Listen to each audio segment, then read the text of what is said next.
Hello, everybody. I'd like to call to order the January regular meeting of the Danville Board of Education. Welcome everybody who's here with us this evening who made it out in the weather, which thankfully is subsiding.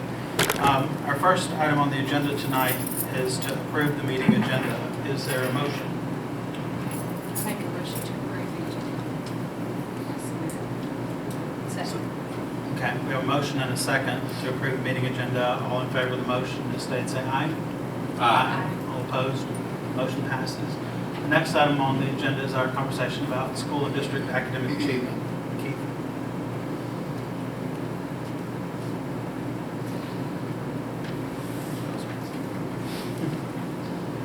Thank you. We had this conversation started at our work session and talked about the role of standards and the importance that it plays in the overall focus of a school, focus of a district. We've had schools that have done our CSIPs and CDIP to try and lay these out. We've had conversations with schools and staffs. This has been our role at Master Connect, in particular with our districts of innovation. We also sent you guys a couple videos to take a look at. This was our opportunity to get questions, comments, or thoughts. This would be a space for us to have that conversation. Anybody want to jump in?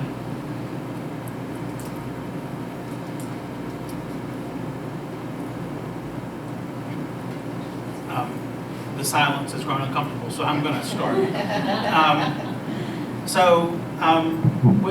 of had a practice version of this conversation a couple of weeks ago at our work session, and I just wanted, since it's on the agenda again, and this is our official meeting, we're on camera and all the rest, to just kind of try to cover some of the same points to make sure that those are clear.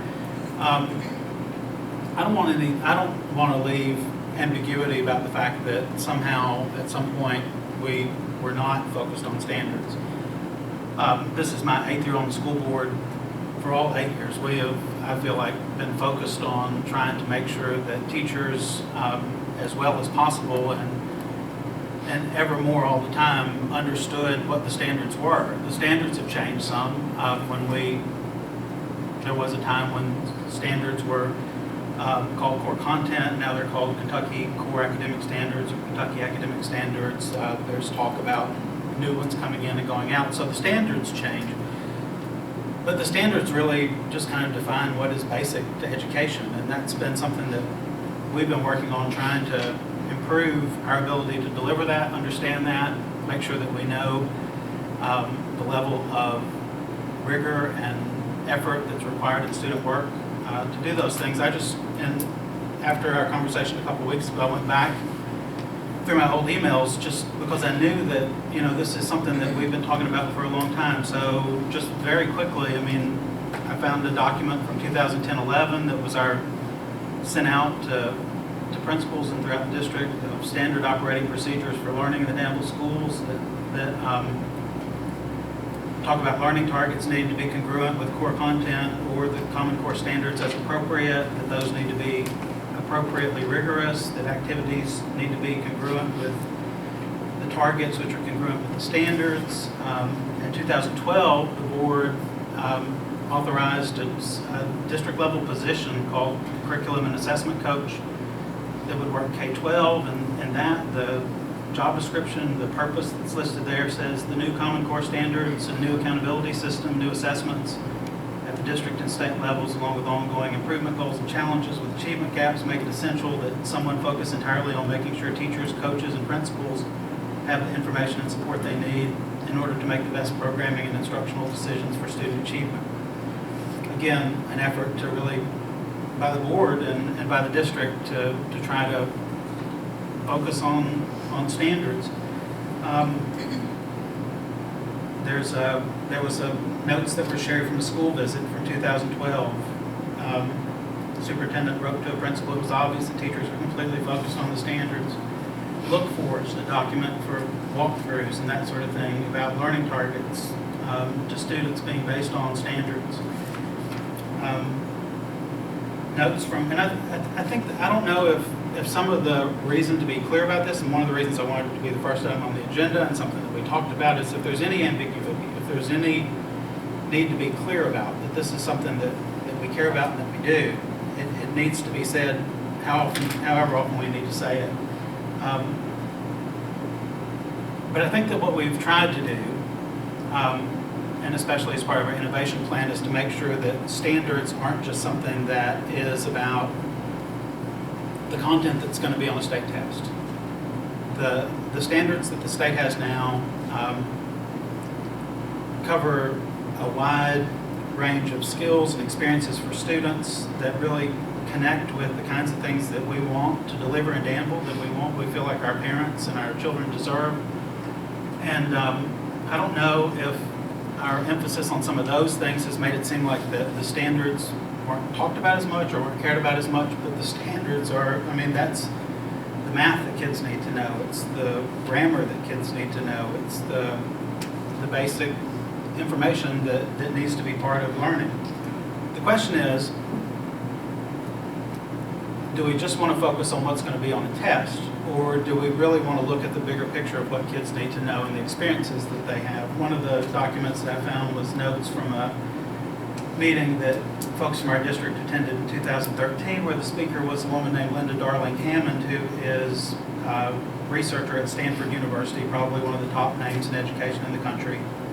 And the notes from that meeting say if we use the Common Core standards well, they could open doors for much deeper learning.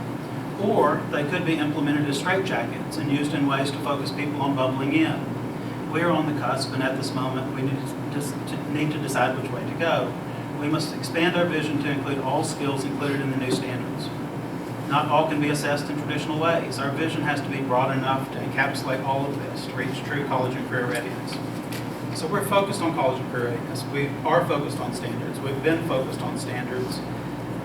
Our 2013 innovation plan has several places where it mentions that we're going to concentrate on meeting Kentucky core academic standards while also developing new plans to embed new learning challenges and experiences to deepen students' knowledge, curiosity, and thinking skills. It talks about, there's 3 or 4 places where it comes up. In our July retreat, this board talked about the importance of standards, the importance of showing in all the ways that we can, including the state assessment, that kids are proficient, that our schools are proficient, that we're meeting those kind of minimum requirements, but that we're also focused on developing the ability of teachers and the experiences for students, and also hearing student voices that tell us that they want learning to be an exciting experience, and they want learning to be interesting and engaging and challenging, and something that's not just what I remember at school, or what a lot of people remember at school, which is doing worksheets and writing down what the teacher tells you to write down, remembering it for a few weeks until the test is taken, and hopefully being able to spit it all back then and maybe or maybe not remember it after that. So we want great experiences for our kids. We want our teachers to be nurtured and encouraged and inspired to do exciting work in the classroom, for our kids to create things that are interesting to them, cool to them, that show them why they're learning what they're learning, that show them how it works, that show them what they can do with it beyond just words, beyond just answers on a page. And I think that everybody in this room is committed to that. And I just wanted to be clear that the board is committed to that too. I feel like that we said that at our July retreat. The emphasis and the focus on standards is present in the slides and in the materials that were shared in August when we approved amendments to our innovation plan. So it's there too. I remember a work session that we had at Hogsett, I think it was in October, where we talked about, that we've got to do what we can to focus on intervention for kids who are behind and all the rest, but that doesn't have to, that can still be exciting. It can still be things that involve projects and that involve presentations and involve learning. So I'm sorry if there's any ambiguity about any of this. Standards define what kids need to know. We want kids to learn. We want that to happen in the school district. We've said it over and over again, and it's still what we believe now. But just putting something up on the board and saying this is what you need to learn and just teaching it, we just want, I think the board wants the school experience to be an exciting one, something that kids are excited to come for, not just to be at school to see their friends or to be away from home, but that what's happening in the classroom is really exciting. And I feel like that, it's going to be a battle probably for as long as any of us are here on the board, to try to make sure that our teachers are armed to know what the standards say, to know what they expect, to know what's required, and to pay attention and to constantly be thinking and refreshing and knowing what's there. It's probably also going to be a challenge and a need for us to back them up and support them in feeling inspired to go see great examples of teaching that engages kids, and making sure that we can make that happen as much as possible here. There's no reason not to. It's what our kids would want. It's what our kids deserve. It's what really happens when learning is going on. It's the kinds of stuff that all of us remember when we think, what was that one experience that we remember from school that was the one we carried with us and wish that school was more like that. We just want that to happen more and more. So we want all of the above.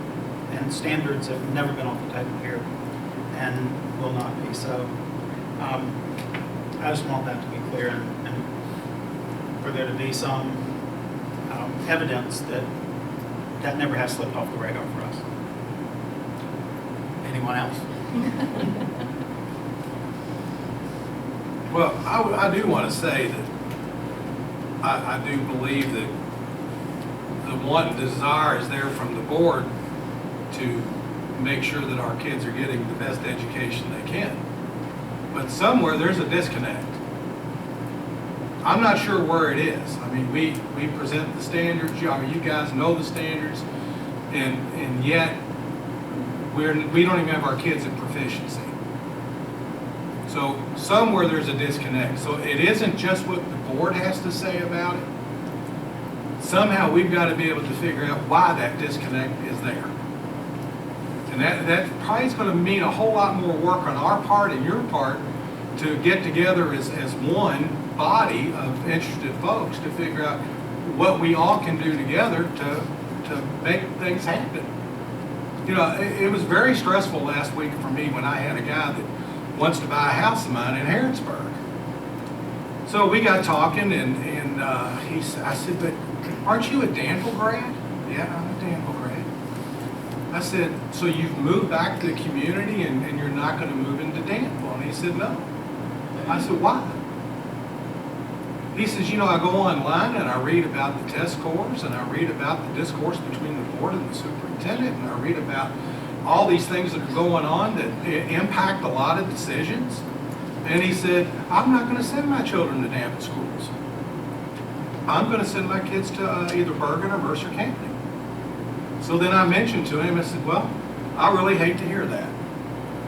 And I said, I have a true interest in that. I said, all three of my children graduated from Danville. My wife's a Danville graduate, along with her 6 other siblings. And I said, and I'm also on the Danville School Board. And the only thing he said to me was, you have got a lot of work ahead of you. So I'm taking it from what I was told directly from a Danville alum who chose not to move back to his community because he wanted his kids to go to school somewhere else.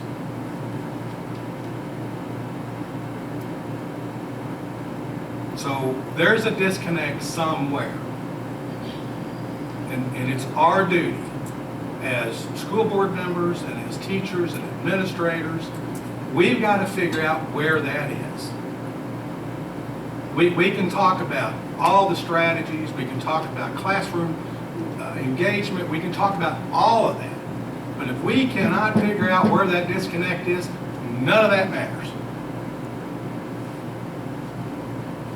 So I have to agree with Billy. We got a lot of work ahead of us. And we got to figure out where we're going to start.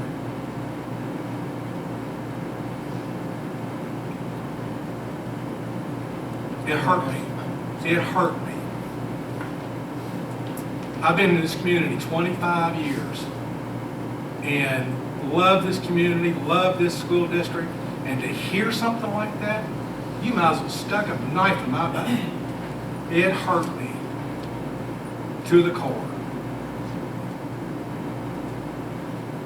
So we got to do more than just talk about it and more to complain about it. We got to figure out how we're going to fix it. And I've said before, the Danville schools are vital to this community. It's what makes this community go. And if our taxpayers have lost confidence in our school system, it's a slow erosion. People will just leave. They will send their kids elsewhere. So that in turns lower tax base. Folks moving out of the community are not moving into the community. We have a lot at stake here. A lot at stake. I'm done. Anyone else?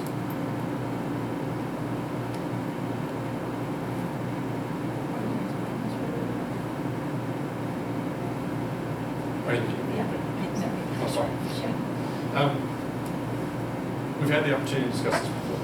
So the idea of standards is what every student should know and be able to do. It is the implied contract that exists between parent and student and teacher. So that we know by the end of third grade what's expected by the end of fifth grade, ninth grade, so forth. We've done refresher work with our staff.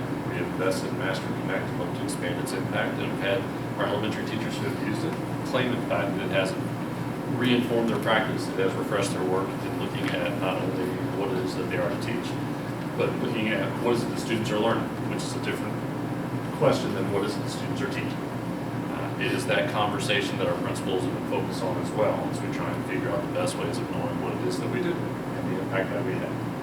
The beauty of standards is that it does not dictate the method by which instruction is to happen. In fact, it was intentionally designed for the most engaging and innovative and exciting practices to be in place. That's the move away from moving a curriculum-based method to a standards-based method. You are the experts. You are the professionals. Here's what by the end of the year we want students to know and be able to do. Get it. And that's what we'll be continuing to invest in.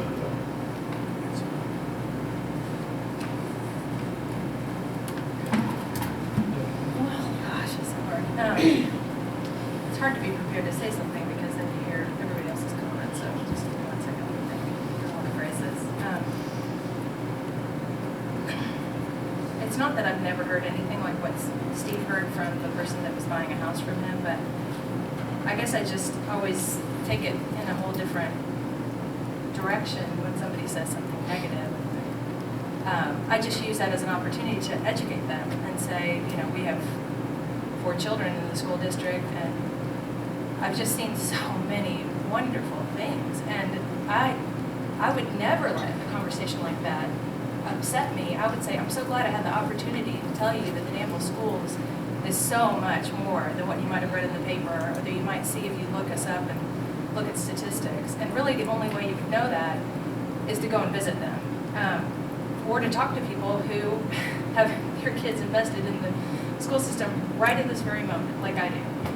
And so I just, as Lonnie was talking about some of the things that have been going on over the past few years, I've never been as excited about schools as I have been. Going in and seeing the 4th grade class create a chicken coop with support from our community. The kids are writing letters and building this thing, and talk about standards. I mean, they have it outlined. The kids even know what standards they've hit as they did this project.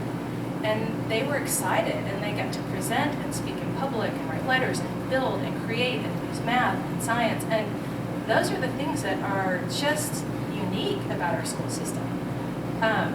You know, I've sat in on gateway presentations that go take you from 5th grade to 6th grade, from 8th grade to 9th grade, and seen kids that, I haven't seen adults who can speak that well in public. And they're sitting in front of a panel and they have no idea what questions are going to be asked. I wouldn't have my kids anywhere else right now. I mean, no doubt in my mind. So if somebody were to say what that person said to Steve, I would just smile and say, oh, you are misinformed. It doesn't scare me, it wouldn't upset me, it wouldn't ruin my day. I would just be so glad I had the chance to just kind of set them straight. Now that doesn't mean that we don't have work to do, no doubt. I mean, we have work to do. We have a population of kids that are really difficult to pull up, and it's our job to figure out how to do that. But this idea that deeper learning and making school interesting has to happen in a vacuum without the standards is just really, really off base. I don't know why that idea gets perpetuated, but if we can use this form right now to say those two things go hand in hand, and they do so beautifully. And these performance-based assessment tasks that I've sat in on, I don't know, four years at least running, especially at Page Middle School. I mean, these teachers prepare notebooks. I mean, the rubric is ridiculous, the time that goes into what they've put together so that the standards are addressed in a way that kids are expressing themselves in a different way than having to bubble in a test or just fill in ABC answers is, I've never walked out of the school when I've been an evaluator on one of those without almost having goosebumps. I could just tell you story after story of kids that, you know, the science teacher would come over and say, I bet they didn't do very well. I'm like, I don't know what this kid is like in class, but they blew it out of the water. You are getting to them. You just, you know, this is such a great format for kids that may not typically be able to shine in a standardized format. So I just see great things. I think that we need to keep doing what we're doing, focusing on the standards, and just getting teachers into classrooms where they can see this being done in a way that's super engaging for kids and that get kids excited about coming to school. But they don't have to be two separate things. And I don't know where that came about that seems to be, you have to pick one or the other. But I think for any of us on the board who have been able to be trained, and any of the, I know everybody sitting here tonight has been able to go to a school somewhere and see this being done and being done really well. So I just like to take this opportunity to set the record straight that they can go hand in hand. And from what I hear from a lot of teachers, it's please let us see it in action. When we see it and we can learn from each other, that helps. And as a board, maybe that's one of our next jobs, is to figure out how to give the teachers the support they need to make this happen in a way that doesn't scare them, you know, so that they can see that it really is a marriage between these two things and not two separate things. Okay, anybody else? We had some conversation, as I said, about this a couple of weeks ago, and I'm sure that we'll, you know, this is about the experience that our kids have and how well they learn, and that's always front and center for us. So, but standards are definitely on our agenda, and I think that, Keith, what you were saying is that there's not really a division. Standards are what gets taught, how it happens, how it's delivered, how exciting that is, how engaging that is something that we need to ramp that up to. So That's the foundation. that will be spoken of again, and I think that there are great things happening here. We need to work on making sure that those are more frequent and more effective. And that's the work of every school board all the time, and we'll keep after that. Next on our agenda is the section about reports and presentations. The first item is board member comments. And I meant at the beginning of the meeting to introduce Chris Tucker, who is here with us at the end of the table tonight in place of Vince Pennington, who his name tag showed up, but he did not. So we're glad to have Chris with us tonight. Welcome him to our meeting, and we're glad to have him with us. Are there any board member comments? I just want to say, I know the people that aren't really here that I'd like to voice this to, but just I know it can be passed along through Keith or whoever, just to thank you so much to our crew that has worked so hard to get things taken care of so that we can get kids back tomorrow. Because I know it takes a lot of work, and I know there are a lot of places that the city had to take care of that we couldn't necessarily get to, that caused a lot of frustrations with why we couldn't be here today. But just a huge, huge thank you. Please pass that along to those folks that have done and come in on times and hours and days when they probably didn't want to during all this mess. So I second that. Right. We all feel that way, and looking back at the back and seeing Ms. Taylor there are going to be a lot of hungry kids lined up tomorrow. And I know you'll be glad to see them, and they'll be glad to see you guys. So, yeah, it'll be great to have school back in session. Next item on the agenda is our superintendent's report. So, most importantly, we're back in school tomorrow, which we're excited to do that. Our investments in technology last year paid off well. It's the actual snow blowers and a new plow. Definitely we have minimized our OSHA claims and chiropractic bills for the district. So we're excited to see all of that function as it should. It's important for parents to note, and Ms. Matthews was good to point this out, that in our calendar we had originally a 2-day break in February that stipulated that this was a break only if we had not used more than 3 snow days. And now that we have hit the 4 snow day mark, that Friday the 19th will in fact be a school day. And we will do lots to promote this to students and families to make sure that they are aware that it was identified in the calendar as such, and this is the policy that helps us make sure that our end date doesn't become this amorphous or a constantly changing target. So as of now, the 19th will be a school day. If we have another snow day between now and then, the Monday that follows will also be a school day.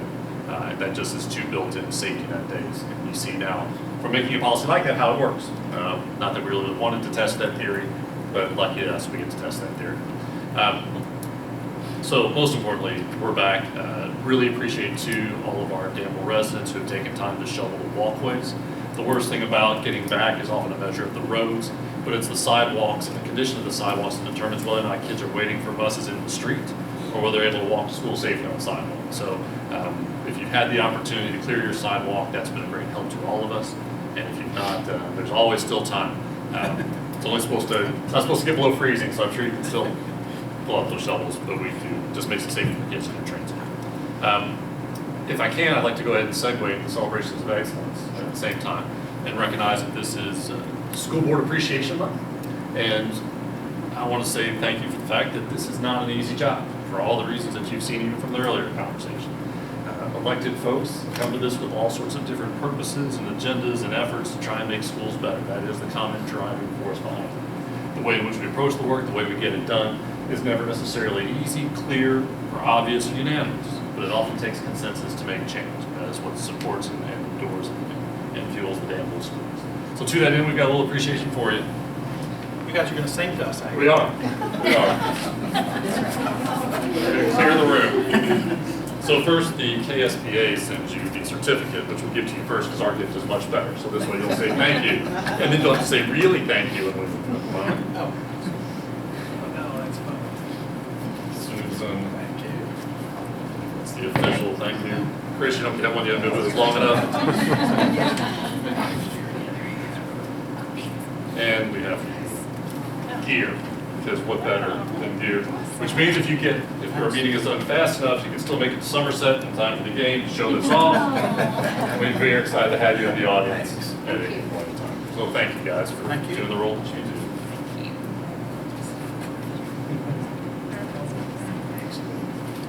Thank you. So Thank you where's so much. where's the song?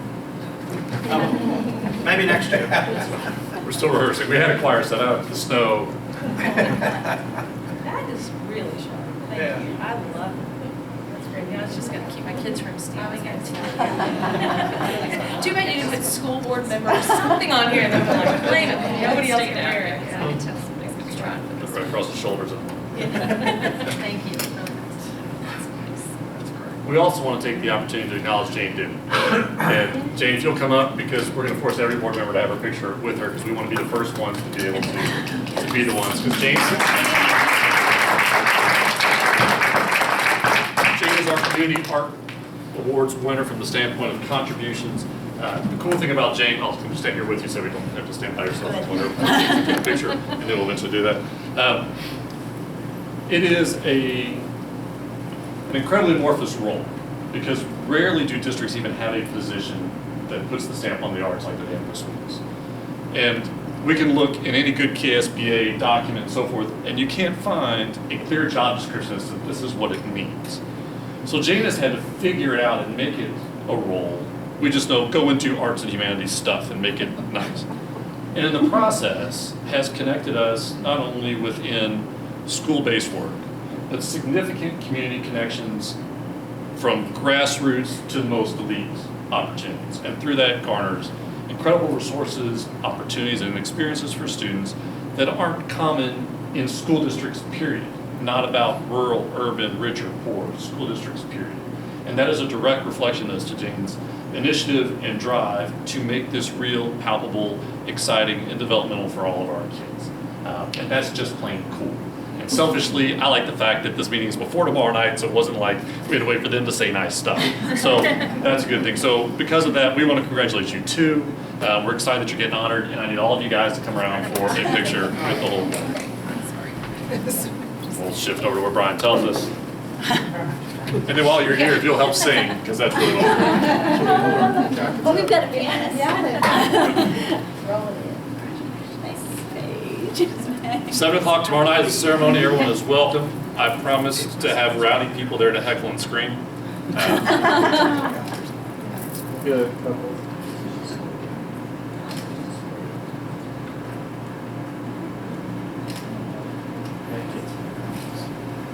Thank you, guys. All right. Congratulations.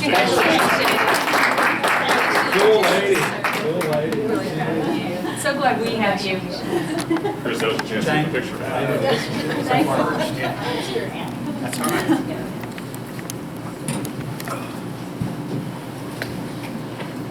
We have rescheduled our student recognitions for next month on the weather and so forth, so that concludes our acknowledgements for this. Okay, all right, very good. Next on the agenda is the child count summary. There's an attachment. Is everybody back online by now? Okay, so, Child count is captured on December 1st each year. yeah, you've got to come up here to the microphone. And I'll stay, everybody's sitting. Child count is captured on December 1st each year as a snapshot of the special needs population that we have within the district. And it serves as the funding formula for special ed funding for the next year. So on the attachment, it's just a breakdown that we do every year to look at, as a whole, this past year on December 1, we had 337 students in the district that were being served with IEPs. And it's broken down by school. Did you say with IEPs? With IEPs, yes. And it's broken down by school, the number that you see in each school, and by disability category. At first, I thought we might be down a little bit this year, but we weren't, and that was greatly thanks in part to preschool. We had a pretty good increase in preschool numbers, 38 last year, 51 this year. So, good influx in that preschool population. Do you have any questions about numbers? Is there anything that jumps out on there to you just as a trend or as anything that was unexpected? I mean, Other than the preschool number popping up the way Right. it did? No. I knew that we had dismissed quite a few speech and language students. Our numbers, particularly at Hogsett and speech and language, tend to be quite high. So we had more kids that had milder disabilities that we were able to dismiss and really focus on those with more severe. As a trend, other than that, nothing else really stands out. And that preschool jump, is that just kind of a flip for the year? I mean, that's a huge jump. That is a huge jump. I don't know how this in the water. I have accurate eyes, but it does. Like, yeah, Right. can't do that. And then, of course, at Sunrise, we continue, that stays 27 cap. I mean, we keep 27 kids and there's a waiting list in every unit. But the number of students there on December 1 with an IEP always fluctuates. So this year we had 19, last year we had 22, and it's just the luck of the day. And again, I could run this report today and numbers would look slightly different. Not a huge variation, but somewhat transient population, so you just never know. And what's the cap for the preschool? Numbers for preschool? It's not a cap. It's not a cap. It's So, a ball. so Yeah. if next All year it's means even all. higher, then, okay. Yeah. okay. Wow, that could be challenging for thinking about our preschool program and, our school facility. That's a pretty stable population. Yeah. Triple F. And that's a whole nother class, you know? Pretty good job. Any questions on that? Thank you for the information, and if Thank you. anybody thinks of anything later, we may give you a call. Okay. All right. I just want to say, Okay. I couldn't open that. Do you think you could try to send that again? Because I just kind of want to look at that. Next on the agenda is the nutrition program annual report. That sounds so official. It does sound very good. Annual report. Okay, this is one of our requirements, and this is just letting everybody know what the physical activity assessment was in all this district, and our nutrition, that we're right on target, meeting all the needs. We served, got our little, Comparison. well, that's the meal comparison, you can show it first. This is something I just was working on myself and just decided to send it. This is only comparing August to December. Once we decided to go with the community eligibility provision this year, so the middle school and high school participated in the free lunch and breakfast. I just ran the figures to see what our percentage increase was, and it's a 2% increase overall at lunch and a 5% increase overall at breakfast, which is, when you had such high figures anyway, we didn't have that really far to go. And we're hoping that, I'm hoping, and I still believe that by the end of the year that breakfast increase will be more like 7%, because the trend is growing a little bit each month, and if it keeps on like that, we should have more even. So that's just giving a quick August to December look at how much we've increased since we've done the CEP for the high school and the middle school, which is, I think, a wonderful thing. If you've got now ready for the report card. This is information that was sent to me from our PE teachers to get the physical education part. You see where the nutrition required and what we actually have is in line. The Healthy, Hungry, Free Kids Act gave us those limits that you see there.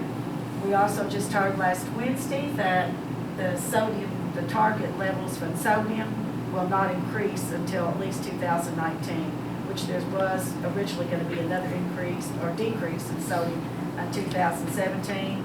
And also, much to what I think would be so welcoming is that instead of having 100% all whole grains, we're going to be 80%. So the fact that you can have a normal biscuit again is going to be like, I think, a wonderful thing. But I mean, you know, I think they kind of come around to the whole grain on the buns and the bread. It's tough. You know, it's a tough sell. Literally. It really is. Yeah, when I say it's tough, it's tough. So that we see that as something that's coming really soon. That'll be great. Our total breakfast served and lunches served in 14-15 was a 2% increase from 13-14. And I think one of the things I'm most proud of, and that it's hard to think about right now when it's so cold, but our summer feeding program last year saw an increase of 58% of the total meals that we served last year from the year before. We kind of jumped out of our comfort zone a little bit and opened up some more supper programs, and that helped. And I love the summer feeding program, is kind of like my baby, so I just love to find new ways to get to the kids during the summertime, and hopefully that'll even increase more this year. So that's all I've got. Unless anybody's got some questions. I'm so glad you called that your baby. I love that that's. But, you know, I started it in, this is my 25th year. I worked here a year before, and then Margie Diver and I jumped in and started doing it the next year after that, 1991. So that was my first year, 91, 92, and I mean, the two of us did it by ourselves. When I think back, I don't know how we did it, but we had a lot of help. We actually worked the Salvation Army, delivered our food for us then, and we just met them at the stops. And we had partners with the Housing Authority, and they actually provided workers. And at that time, the government even paid them $5 an hour for 2 hours a day to be there. So we had good partnerships, and all that funding, I mean, as it dwindled down and dried up, we just had to get more and more resourceful, and we just had to kind of think outside the box. We had to come to terms that not everybody's ready to eat lunch at 11 o'clock in the summertime, because they're just getting out of bed, or we're having to wake them up. So we expanded our times, we reworked some things, and we've also opened it up to more places in the community. We actually had a site at Constitution Square the last 2 years, and one of the little pictures in here shows, I think this was actually maybe not a fair representation, because this was the year that we had the arts, whatever the program was up there at West T Hill Camp, Because We Love to Act, and they had the people from Ireland that came. Well, this is a picture this year of some of those when they came. And they, I mean, so we even had, I think, a global impact because they were talking about how neat that was. And they ate their free too. So it was a really, it's always fun to do the summer feeding program. And it just gives us a way to step out of our normal, serving kids in the cafeteria to go out and see where they live. And you just get a whole new appreciation for those children and what they go through. And I encourage all of you all. I think I've had some board members before. I have had some in the past come out and help serve and everything, and it was an eye opener for them. So. Yeah. Do that thing. Well, thank you. Thank you. And any questions? I don't think so, but thank you for your time.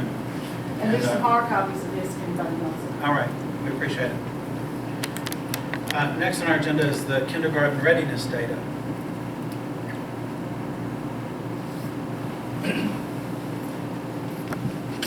Again, you have an attachment that shows comparison of the 2015 data from our district compared to the 2 previous years and also to the state averages. We're glad to say that there's a slight increase in our percentage of students that measure kindergarten ready or ready for kindergarten upon entrance. You can see the percentages, we've gone from 33% to 42%. As the board member said earlier, we've certainly got a lot of work to go, but we are making some positive gains, so we're proud of that. The rest of the page shows breakdowns. The first group that you see is the percentage of students that are ready based on prior setting. And that information is reported by parents where their child attended any kind of setting prior to kindergarten, the year prior to kindergarten. And children could obviously be in multiple settings since we have half-day preschool. All of our students that are at Hogsett are also somewhere else. So in that category, students are duplicated in those counts. Okay. The section below that shows the numbers, district and state numbers by student group. And then at the bottom of the page, if you've looked at that attachment, it shows a breakdown of the percentages by area of the actual screening. This is the Brigant screener that's used all across the state. All kindergartners are screened within the first 30 days of enrollment at the start of the year. So it's just an update on that information for you. I do want you to know Dr. Look and I have already had conversations about, well, not just us, but our core team, about things that we can continue to do to help improve readiness when students enter our building ready to learn. So we're working on additional strategies. Greg, I think it's going to be vitally important to the board and the district is that trying for us to get the jump on the preschool situation, where it's anticipated to be located, because anything we can start working on now, because that's going to be that's going to be here faster than we think, would really be a plus to the district. And I am a believer, if we can get these kids at 3 years of age, starting within the educational system, it's an advantage for everybody. I agree, and I think one of the things, sometimes you've got to be careful with data, and especially in a small district, using percentages, but one of the things that stands out to me is the prior setting. What that shows is students that have been anywhere come in better prepared to learn than if they've been nowhere, if they've only been at home. And that's not to say that there aren't great opportunities at home, but unfortunately for all students, we can't say that there are. So if we can get them in preschool, we would love to have all of our kids. If we can continue to work with Cradle School and programs like Cradle School, where they work with families and children prior to preschool, all the better. Well, even if we can do some outreach, going to some of the daycare centers and providing information on preschool curriculums and that kind of thing, I mean, it helps everybody. And we're fortunate in our county, we're part of the child care, early childhood child care council. And so we do have local child care that participate in that council. And we are fortunate that we have quality child cares available to our families. We just don't have enough to reach all. Right. I understand. any questions for Greg on this? One question I had, Greg, is, and I may ask this question every year, but I forget from time to time. How do we screen preschool kids? I mean, do the kids who go to our preschool program, are they screened the same way, or is there something that, are we able to tell kind of what impact that experience has on them in terms of kindergarten readiness from the time they start until the time they move out of our program? Or how do we, I'm just curious, for those students who are kind of in our program, how we make sure that they're going to be in a good place on the screener by the time that they start kindergarten. In preschool, we have a different assessment, which we use a pre and post. So there is an assessment that shows growth. It does not factor into this. Our preschoolers are counted in this and screened in this process the same as any other student. But we do have a pre-post that we use in preschool that indicates growth. So how many apply for our preschool program, and our student, why would we turn anyone away if they apply to it? Space is the limiting factor right now. But when I asked what the cap was, there is no cap. Well, we have to serve all 4-year-olds that qualify based on income. And we have to serve all 3 and 4-year-olds that qualify with special needs. Beyond that, it's a local decision. And so we do have some children whose families are interested in preschool that are not able to attend. We call those tuition students. We charge a minimal tuition, but due to the lack of space, like for example, this year we have 2 out of 100 students. Because you took everybody that met the requirement you just said, and then there were only 2 spots left. Correct. And to show how fair it is, the superintendent's kids couldn't get in. I tried to get one of my kids in, but I got slur your speech a little more. That was not in my evaluation. So I'm right there with you, Keith. I tried to. But that's one of the things the board has talked about for years, a possibility and the potential to expand preschool. And of course, the preschool staff and the principals at the elementary would all support that, because we all know the importance of early childhood and getting kids ready for school. All right, well, thanks for the report. Next on our agenda is the District of Innovation report. We have a visit coming this week on Thursday and Friday. The schedule's been emailed out to you guys. We've got the larger meeting from 8 to 10, which will be here, and then there will be followed by school visits. The first day we're doing the high school, the middle school, and also the third one, Hawksett, on the first day, and then followed by Jenny Rogers and Tolliver on the second day, and then the debriefing at the end of that day. It was a chance to share with them again the progress we have made, the things I reported to you guys, in particular most last updating in December.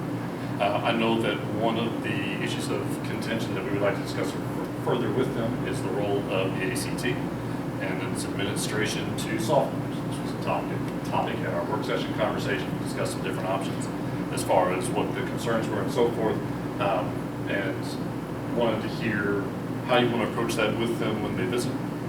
They will have the opportunity to discuss with us any series of matters or concerns that would be from the board and from the district as well. And just to tag on to that, based on our conversation from the work session over the weekend, I sent Keith a draft letter because we had talked about possibly writing to the education department asking them to reconsider the decision that they made about us being able to give the ACT. So I tried to capture some of the things we said, wrote a letter to Keith, just to have him look at it and see if it was coherent, it sounded good to him. And so we had back and forth about that.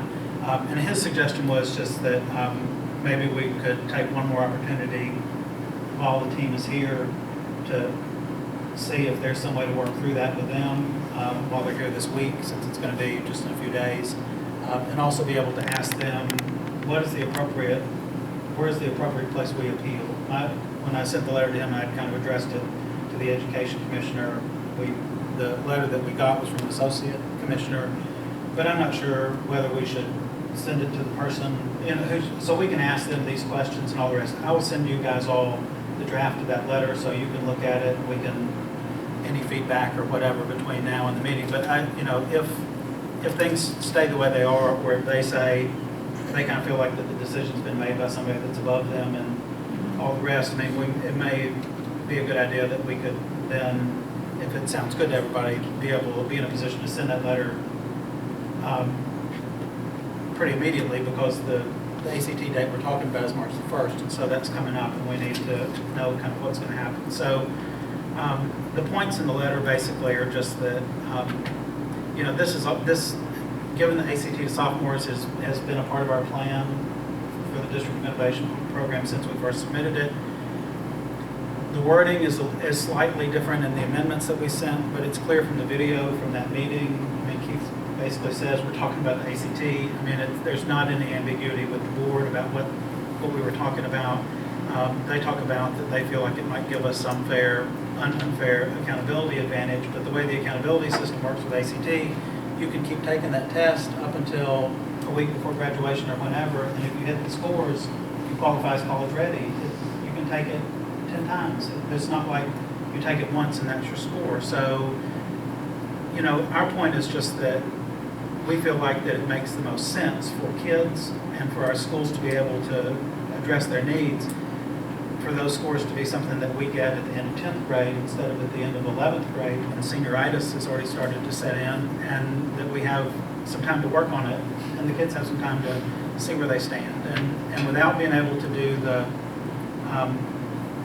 test on the weekday when it's given statewide, we're just going to be asking kids to voluntarily show up on a Saturday or some other time, and probably the kids who would most benefit from getting their scores and being able to get help, they're probably the ones least likely to show up on that date when they would have to come here special. So, we'll make the case again with them when they're here this week. Depending on what they say, maybe we can appeal this and get it done. It's a big part of our plan is to be able to change our pipeline and do things earlier. With what I've said, I've already basically told you what's in the letter, but I'll send a draft. You guys can look at it. Keith has a copy that can be shared and others can look at too. But I hope that something coming solidly from the board might be persuasive, in addition to the appeals that have been made otherwise. So it's worth a shot, I think. So anyway, does everybody, will you guys be able to make it to that meeting with the state or whatever?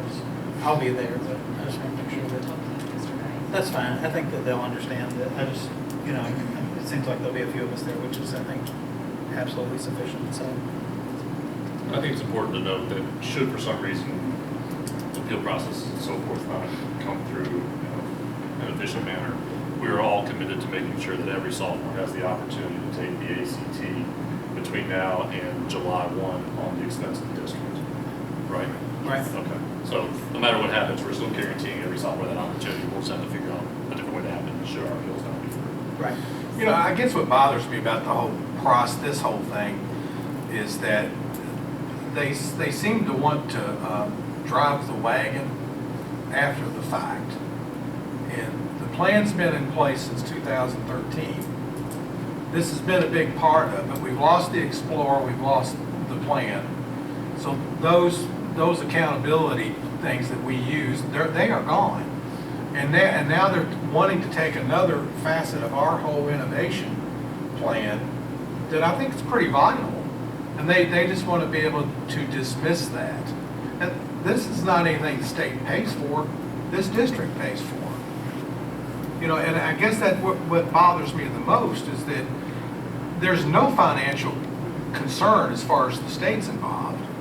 And is it an advantage to give a child the opportunity to learn that process, to figure out that, this is a big deal?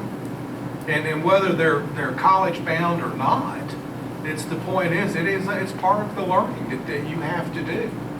So I can't buy into their argument. Sorry, it's not even plausible. Because I know my son, before he went to college, the college gave him an opportunity to take the ACT again. And he did. And did it improve his score? Yeah. So their argument is just it's just ridiculous. It's a control issue. So my concern is they start on this one, what's going to be next? And I think we need to really start looking at this. Well, we will definitely make that part of the conversation this week, and we'll keep it going as best we can, so. Anything else in that section of the agenda? Next item is our personnel report, which is attached to everybody's materials, just as a FYI. So that's there. If you have any questions, you can ask about those, but we don't need to take action on that. The next item on the agenda is reserved for the public. Is there anybody here who wants to come sit at the table and say anything to the board? We'll move forward. Next item on the agenda is the minutes of the previous meetings. Is there a motion? I move that we take the superintendent's recommendation on approval of the meetings of 12/7, 12/14, 12/16, and 12/31 as submitted. Is there a second? Second. Okay, we have a motion and a second. Any questions about any of that? All in favor of the motion as stated, say aye. Aye. All opposed, motion passes. Next item on the agenda is the proposed board policy revision, second reading. Is there a motion? Someone who's good with numbers.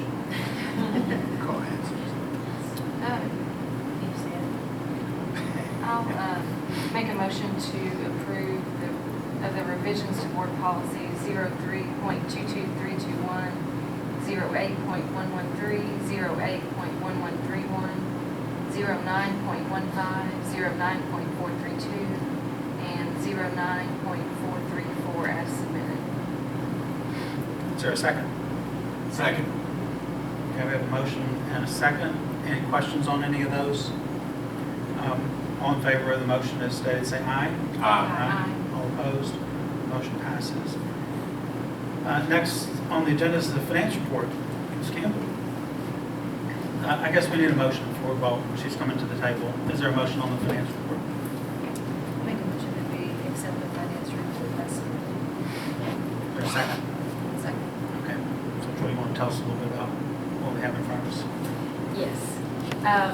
On the front page on your cash reconciliation, I just wanted to make note of the overall balance from last year to this year. We're within $50,000 of the same balance we had last year.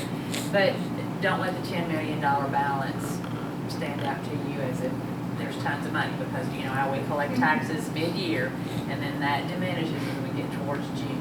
And then that is the balance of all the funds. And if you look at the food service balance compared to last year, $74,000 last year, to this year $100,000, the community eligibility option is helping with that fund balance. And they have a suggested 3-month required balance that they should have in their funds. And so for them, that's about $300,000. So their balance is increasing, but it's not where it should be, because they're to be a standalone entity. So they're responsible for all of their expenses and all of their equipment. So we're working on food service, and it's getting there. If you will look just under the signature there on what we have assigned in balance is the $570,000 is assigned for roof projects, and that is an item later on the agenda. And then the other balance down there, $33,768, I will move that in February into general fund to cover the flooring project that we have completed at Hodson. Any questions on the finance report? We have a motion and a second. All in favor of the motion stated, say aye. Aye. All opposed, motion passes. Next item is payment of invoices. Is there a motion? I move to approve payment of invoices totaling $809,072.37 as presented. Second. Okay, we have a motion and a second. Ms. Campbell, anything? Or- Just to call your attention to, this is a large amount of claims for this month, but we approved bills early in December. I believe it was earlier. So in essence, this is really 2 months worth of bills. We did have our payment to Stuart Powell for our truck. We got it in just in time for the snow. Which I do want to point out that on state bid, we were able to purchase that truck for $25,000 and it lists for $39,000. So the state bid is beneficial to us.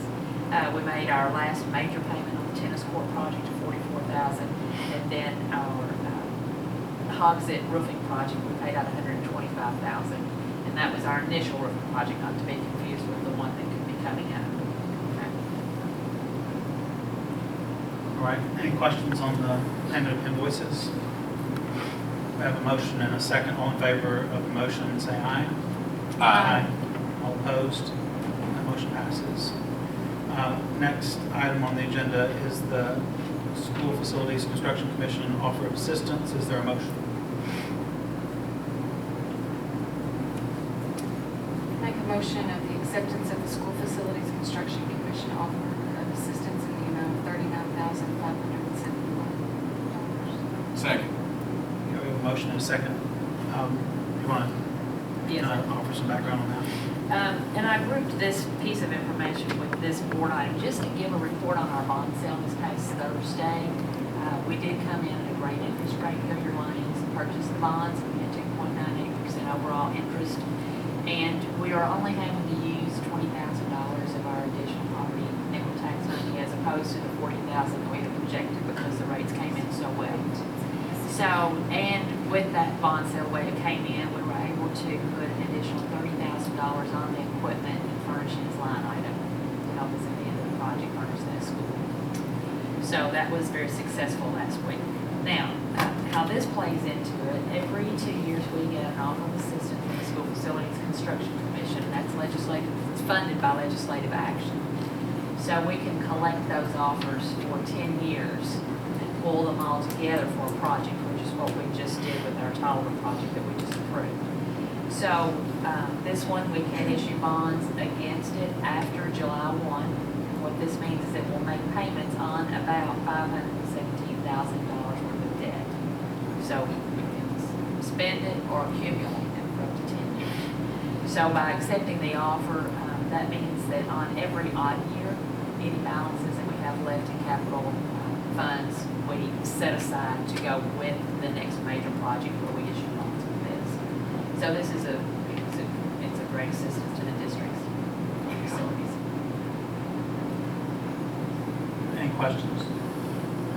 I know so on the date that we got this in January, and so when we had our meeting on New Year's Eve and talked about the project and all the rest, we were kind of speculating that this was going to come through. We didn't know what it would be exactly.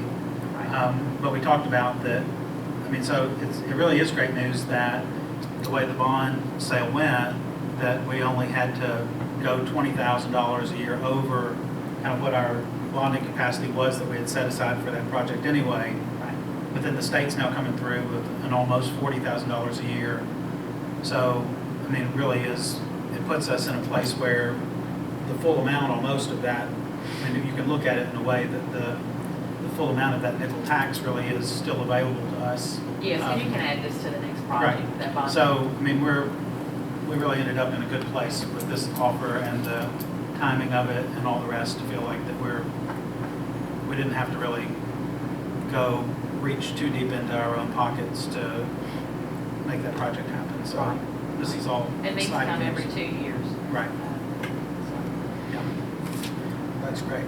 We have a motion and a second to accept the funding from the state. All in favor of that motion, say aye. Aye. Opposed? Motion passes. Next item on the agenda is the draft budget for 2016-17, which we had talked about. Yes, and I think, I guess we need a motion just to approve that. so what I'm handing out to you is just a fresh, one-page document that we started using this past fall. And the reason I'm giving you a fresh one is so that as we develop staffing through the next few weeks of February, that our potential recurring costs and positions and things we want to consider kind of tentative time, we've got a fresh blank slate. So last time when I talked about it like 2 weeks ago, I put our Spanish positions on it, but I just took it all off. I'm going to start fresh. Okay. So with draft budget, this is the first reading or the first look at what we're going to do for 16-17. And our real charge with the draft budget is to look at revenues and anticipate what we may need to operate the next year. So I did build the draft budget using 4% revenue increase on property taxes based on what we had talked about this past fall with the additional salary increases. It doesn't commit you all tonight, but it just lets us start that conversation as far as building the budget. So if you look at revenues available for the budget, at this point in time, we are anticipating a seat reduction for this year. And for us, that could be somewhere about $63,000. We don't have the final on that yet. Then if you put with that property tax anticipated revenue of $250,000 for next year, that nets, as if you put those 2 years together, about $187,000. And then if you look at the mandatory things that we have to cover for 16-17 as our step and rank increase for all staff, and then the additional 1% salary increase that we put on this past July. So those basically balance each other out. If you look at the detail of the budget, over here.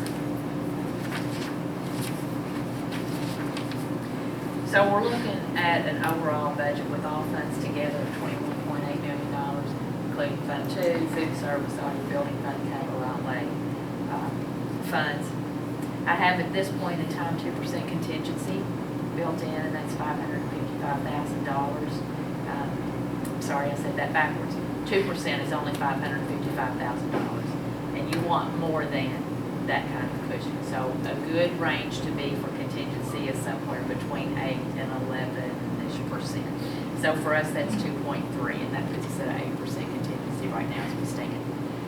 So, you know, this will fluctuate as we go on towards tentative budget and then our final working in August and September. That's just a rough overview, and I will be glad to answer any questions if you have any about the supporting documents. Any questions on this one? We don't have a motion yet, so I'll need a motion to approve. I'm sorry. That's all right. We need a motion to approve the draft budget. I'll make a motion that we approve the draft budget for 2016-17. Second. Okay, so we have a motion and a second. No questions. This is Just part a of very early look at this, and we'll keep working on it for weeks and months to come, so. And then just as part of my conversation, I wanted to refer to Dr. Looks if you had anything you wanted to add to that, or, I think the process is good. Like I said, we're starting fresh and yeah. start just getting books you saw in terms of the numbers and start laying out where our decisions are is beginning next month. Well, and I think important too, tomorrow night, our new governor's going to speak concerning his vision for the state and also where the budget's going to be. And I think we're going to get a really good handle where he's coming from. Now, of course, what he speaks and wants doesn't mean it's going to happen, but there's definitely a change in climate in Frankfort, as there always is with a new regime. And I think that if all of us can take time tomorrow and listen to that, and I think as everybody in the community will get a handle on it. I mean, it's a well-known fact that it's not been an issue with Frankfort to put more and more of the financial burden on the local community, and then they still want to tell us what we have to do. So, you know, being involved in a lot of these things on myself on a personal level, it really is time that we start speaking up. And, you know, it's an easy process. You can do an email straight from the LRC site and send it to your folks or people you know and that are in different districts, and it's going to be really important, because unfortunately arts and education are going to get really slammed, and we're going to pay the price. Of course, this year we're in a full legislative session, long, and we won't know what we don't know until really April. It'll be April. And so everything's subject to change. And I will be seeing the governor, not that I'm privileged, on March the 8th for a function that's taking place here, and fully plan on trying to get his ear about concerns from a board member's perspective. we'll see where it goes. I don't know if it'll go anywhere, but we're going to give it a value try. That's good. All right. So we have a motion and a second on the draft budget. Any more questions or anything on that? All in favor of the motion, as stated, say aye. Aye. All opposed? Motion passes. Thanks on that, Ms. Campbell. And next on the agenda is the Hogsett Library Roof Project. Is there a motion? I move that we approve change order number 1-1520 for the Hogsett Roof Project, which will result in a $6,730 credit for unused allowances. Second. Second, is there a second? Second. Second. We talked about this a couple weeks ago. Nothing's really changed on that. This is just part of the project that there was some money set aside that we ended up not using, and we'll just revert it back to us, right? That when it reverts back into the project for other items, and so it's Okay. going to help fund the next change order. Okay. If you approve that. All right. Any questions on this one? All in favor of the motion as stated, say aye. All opposed? Motion passes. All right, part two. Next item is Hogsett Library Roof, change order number 2. Is there a motion? I move that we approve Hogsett Library Roof Project change order number 2. Second. Yeah, that's For fine. the amount of $12,770. Right. So we have a motion and a second to approve change order 2 in the amount of $12,770 to authorize work on the exposed ductwork. Any No different we clarification. talked on about that as well. what works. Any questions? All in favor of the motion as stated, say aye. Aye. All opposed? Motion passes. Next then is the Danville High School track. Change order, is there a motion? Make a motion to approve to avoid change order number 5 for the installation of a French drain as part of the track project for the amount of $2,600. Second. Okay, so a motion and a second. Again, They decided the drain was not needed, that the field was functioning as it was originally designed, so it's just be laid back up. any questions? All in favor of the motion, say aye. Aye. All opposed? That motion passes. Next item is roofing projects, BG1. Is there a motion? I move for the approval of BG1 for the Hogsett and Bade Phase 2 roofing projects as presented. Second. Okay, we have a motion and a second. Are there any questions? Is there, I mean, again, we've gone through these before, right? There's nothing new on this one. Nothing new, but just as a way of refresher, and for those that may not know, we had a roof analysis performed for us several years ago, about 2 years ago, that put our roof needs in priority order. And so this addresses that list of priorities in the order that was recommended by Trimco. So it takes care of Hogsett first, and it completes that building. It's a completely dry, and then it moves on to one section of Bade, the front section of Bade, and then that still leaves us another piece, the back section of Bade, to do at a future time. But we are following right along in the priorities. So this, we will use the $570,000 that we have set aside on the balance sheet, and then we will use $110,560 from the building fund cash towards this project to get those completed. And then estimated cost on the finish up paint, do we have any clue on that? Or any idea? I did the other day. I mean, 'cause bring they're- that folder with me. There just can't be that much left. Yeah, it's the back jump portion, I and I just, can't even envision It's that okay. estimate with my head. So I'm not gonna guess. all right, thanks. Okay. Are there any other questions on that? So we have a motion and a second. All in favor of the motion, as stated, say aye. All opposed? Motion passes. Next item on the agenda is the special inspection proposal for the elementary redesign project. Is there a motion? I move that we approve an S&M proposal not to exceed $72,300 for the structural test and special inspections as part of the elementary redesign project. Second. Okay, we have a motion and a second. Ms. Campbell? And just to be very clear, this is already included in the dollar values that we've approved for the project, so it's not additional money that needs to be set aside. And so my question is, are we going to see a lot of things like this that come through for approval? Why this? Because it went to bid, so we had 3 to choose from. Okay, so if it goes to bid, we'll see it, and if not, it's This just is probably the last one because all the materials and contractors and all of that have already gone to bid. Okay, So this should be the last one. okay. All right, any other questions on that one? We have a motion and a second. All in favor of the motion, say aye. Aye. All opposed? Motion passes. Next item on the agenda is about the local planning committee development. Is that you too? I guess we need a motion. Let's go ahead and make the motion on that. I'm sorry, I jumped ahead. Is there a motion? Make a motion to approve to convene the local planning committee for the purpose of developing the 2016 district facility plan. Second. Okay, we have a motion and a second.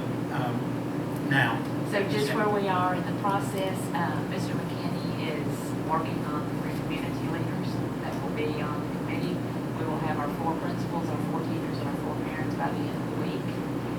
We are selecting a central office staff person, and then the board will need to select their representative. And it doesn't state in any of the guidelines that there has to be particular board action, but Mr. McKinney just thought it might be a good idea at that February work session to go ahead and take action so that it's on record in the board minutes. So the committee will be fully seated pending that action by February 1st. okay. Any questions on that? Just as a FYI, and I don't know how this has been done for long periods in the past, but I know the last time we did this, the board chair served as the board representative. I don't think that's necessary. I kind of booked up during that time period, and I mentioned it to Kate, and she said that she was interested, but if anybody else is interested and wants to try to jump in on that, but she did express a willingness, so, but we can finalize that in our work session in February. I can draw a straw, whatever selection process you want to. See whoever looks best in their jacket. Well, I think years back, we actually had an alternate too, because sometimes you just can't make all the meetings. Right, that's good. Okay, So, all right. Well, we'll get that worked out at our work session and make sure that we've got appropriate representation. So we have a motion and a second to convene the LPC. All in favor of the motion, instead say aye. Aye. All opposed? Motion passes. Next item on the agenda is facilitator for that committee. Is there a motion? I move for the approval to hire Mr. Tim Lucas for the amount of $4,000 plus travel and miscellaneous expenses to serve as the facilitator of the LPC. Okay, is there a second? Second. All right, we have a motion and a second. Just want Just to to give explain you the all a little process. background short on Mr. Lucas, he worked with an architectural firm that did a lot of work for Danville schools back in the 90s, early 2000s. Then he later left that firm and went to work for Kentucky Department of Education in the facilities branch. He has since retired there. So he has a lot of invaluable experience with the process and a lot of knowledge of Danville schools. So he'll be a great facilitator for this committee. And he's just real enjoyable to work with too. So well suited for the job. And this is a good fee. So I'm really excited about questions? Tim coming on board. Worked with him for many years. Not only does he have interest in the Danville schools, but he has interest in this community. He was involved in a United Way project and different things. He just gave his time. So, and also this guy knows these schools inside and out. So it's really going to be an advantage to have him. Where does the $1,000, how did we arrive at that? That's his fee. Is it just kind of, do whatever needs to be done to get through this process with you, and that's what, like, Yes. the fee, or is this? Yes, he'll lead us through the whole process for that meeting. And there's a lot of work, like organizing documents, organizing meetings, planning meetings, gathering data. Raising the architects on the presentations. assessment responsibilities. Yes. So that takes it all off of any central office staff, so that we need people to do this, that kind of takes it off of your plates too. That's right, and it gives you somebody with an unbiased look. Okay, I think that's a great arrangement. So, are there any other questions on that? All in favor then of the motion as stated, say aye. Did we make a motion on that? Yes. Yeah, we did. We did. Yeah. Gosh, we get down to number 18, 19, 20, and I start to, I'm sorry. All right. You want some coffee, All right, Marty? no, no, no. I know you don't drink it. but you There's want just a some couple more coffee? left. All in favor then of the motion as stated, say aye. Aye. All opposed? Motion passes. Good. All right, next is staffing. We have, we need a motion on that. I move that we approve the staffing positions as submitted. Is there a second? Second. So we have a motion and a second on that. There's just a couple of things on that document, right? Two positions. One is a change to an existing position for an additional hour to the transportation manager position. And then one is a long-term sub for a speech path position at Teller Elementary. That's just for the remainder of the year. Okay. Any questions? All in favor of the motion as stated, say aye. Aye. All opposed? That motion passes. Next on the agenda is a request for unpaid medical leave of absence. Is there a motion?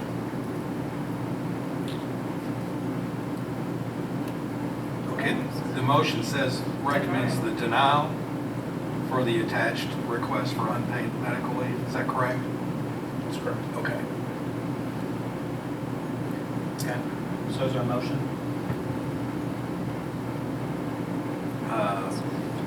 I move that we accept the recommendation from Dr. Look for the denial of the attached request for unpaid medical leave of absence. Is there a second? Second. Okay. So we have a motion and a second. Do we need to have Questions? discussion on this? Yeah. Are there questions? You want to just, We have an individual who's exhausted their days, and by board policy, all individuals are able to apply to the board for essentially board-approved leave versus federal-approved leave. This individual does not qualify for federal leave, simply by hours worked. The conditions that prompt the request are non-chronic conditions, and therefore I'm recommending that we deny the request for leave.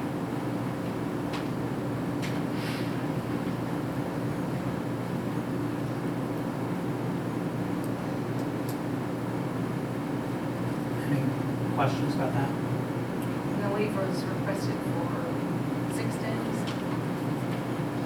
How many days? Yes, it's 4 days. Yeah, I'd be fine with 4. Yeah, but they've already been allocated. So these are above and beyond the usual counts, but all employees get through the day company. So this is someone who's gone beyond They've exhausted their the days. available number of days, and is this just the way that we normally handle this stuff? That What makes us usually in a situation, if you work X number of hours, you qualify for federal, you can qualify to apply for federal medical leave. Because this individual does not work those number of hours to qualify, we have an our board policy that they would come full board. So my recommendation for denial is based upon the same criteria that the Federal's Medical Leave Act would use to determine whether or not the issues presented would warrant the ability to grant it. Because these are non-chronic conditions, I worry that, I think it warrants an extension of days. And since you returned to work with them,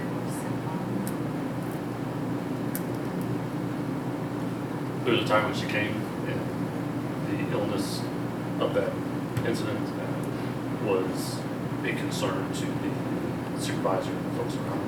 And so there was a day when she was in, but not for the entire series of days.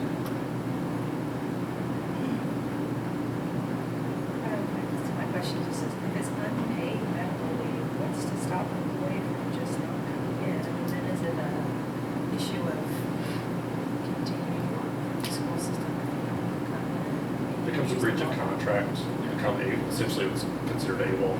Once you've exhausted your days, that's why you're allocated. Kid that's been a sick person and so forth. And once those days are exhausted, you would be on the breach of contract.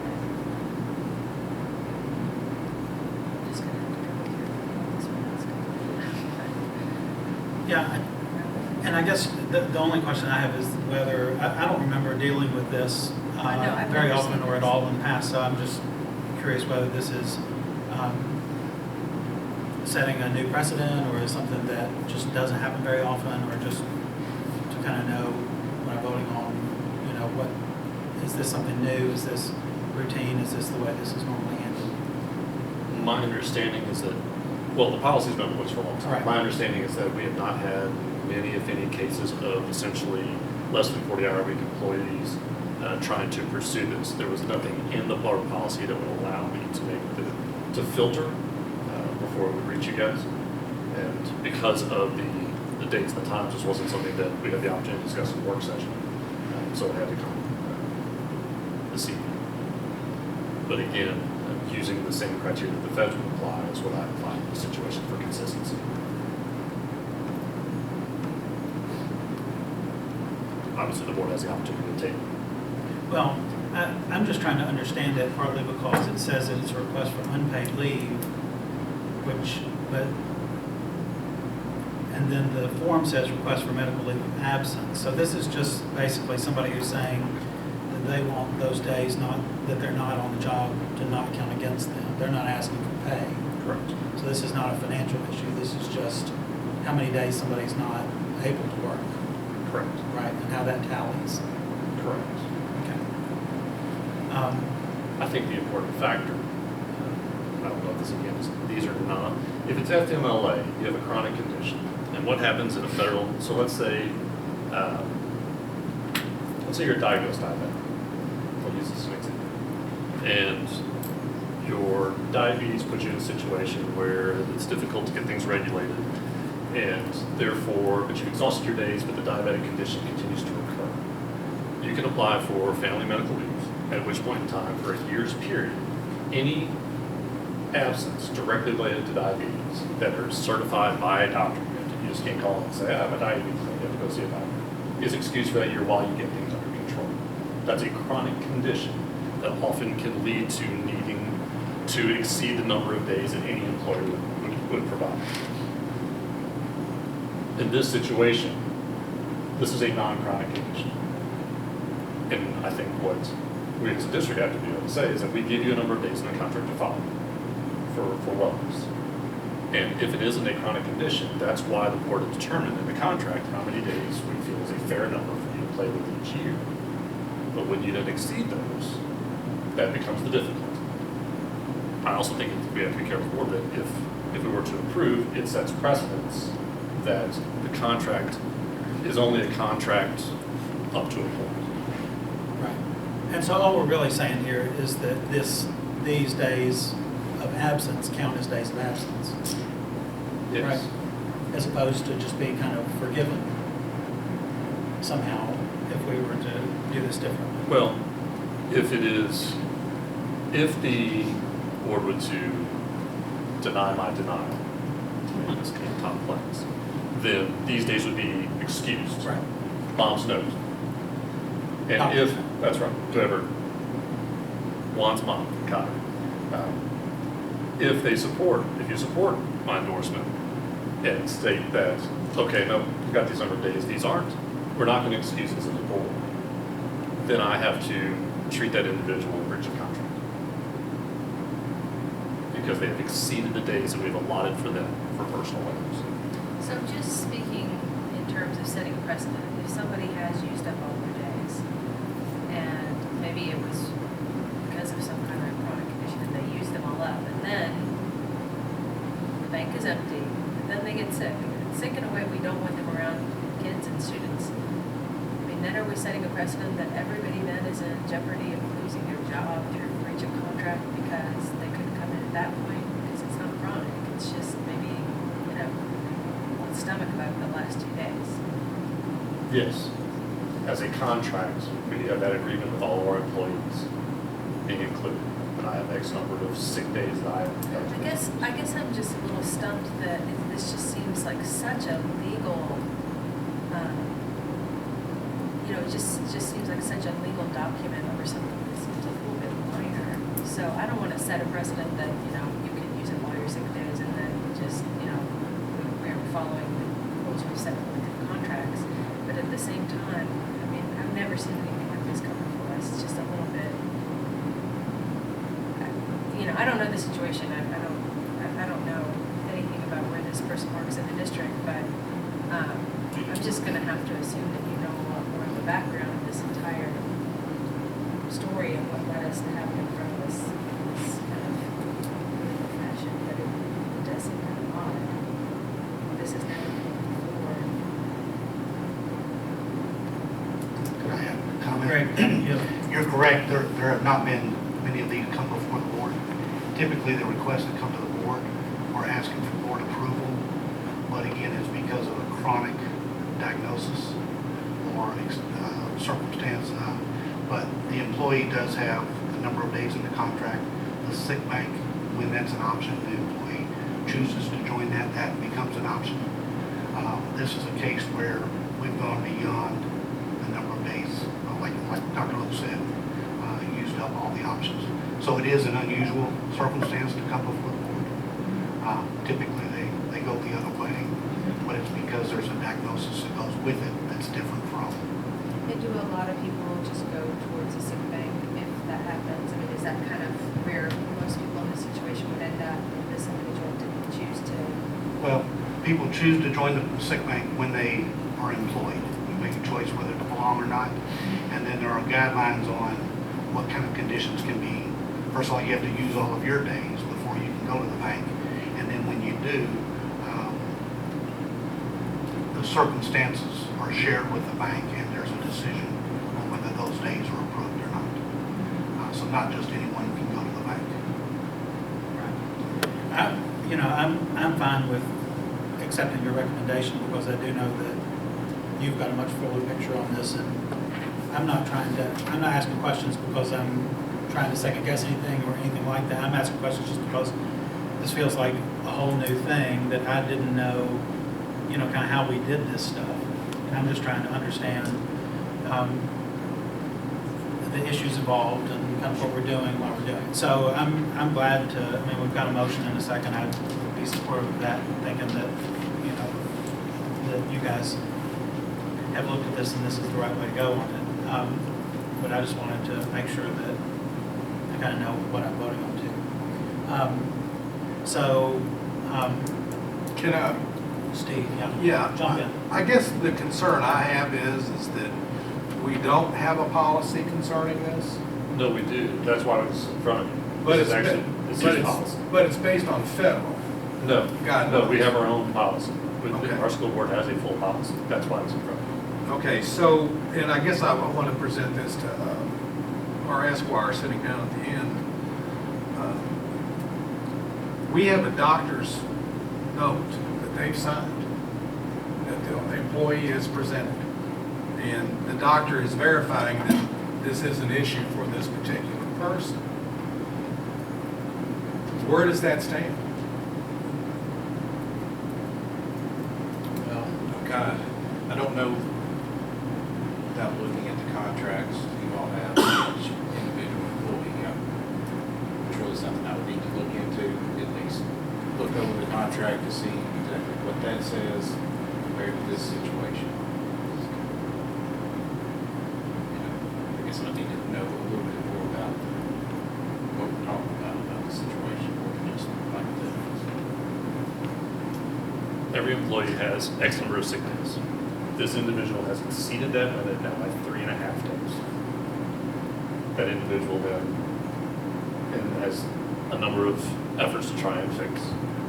The one that we provide as a board, through board policies, you can apply to the board for board localized medical leave. That's what this request is. The board has the opportunity either to support the request or to deny it. What I said before, you understand ins and outs of things that we just aren't going to do. And if that's your recommendation, then I just my recommendation. It's just something I've never seen before. So it's just kind of interesting to see what this looks like. But So, I'm sorry, Gary. oh, no. I was just gonna say I'm fine with moving forward. with So this. denying this accomplishes what? It's a couple things, I guess. One, we have contracts with folks, and these are the contracts with the contracts. That's the primary, I think, message that's given. And that we are limiting our exceptions to contracts to criteria that we feel warrants, such as a chronic condition that can demand interim amounts of time to be respected or to be addressed. So if employee goes on this leave, does the district incur an expense? Do we have to bring in a sub for that employee, or is there not an expense incurred? We've already covered the cost. These days are already been absent. The individual's already missed those days. We've already had to cover the duties of that individual. Okay, and that's what I'm trying to find out. So we have incurred additional cost because of this. Great.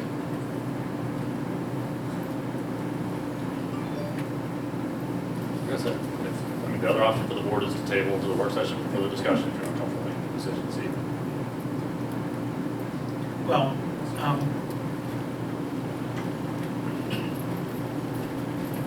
I'm fine, go ahead and vote. I'm fine. So, Steve, you have. I don't have any more to say. All right, we'll have a motion and a second, it's before the board. All in favor of the motion to accept Dr. Wilk's recommendation to deny the attached request for unpaid medical leave of absence, say aye. Aye. All opposed? Opposed. All right. Motion passes. Next item on the agenda is the consent agenda. Is there a motion? I'll make a motion that we approve the consent items as presented. Is there a second? Second. All right.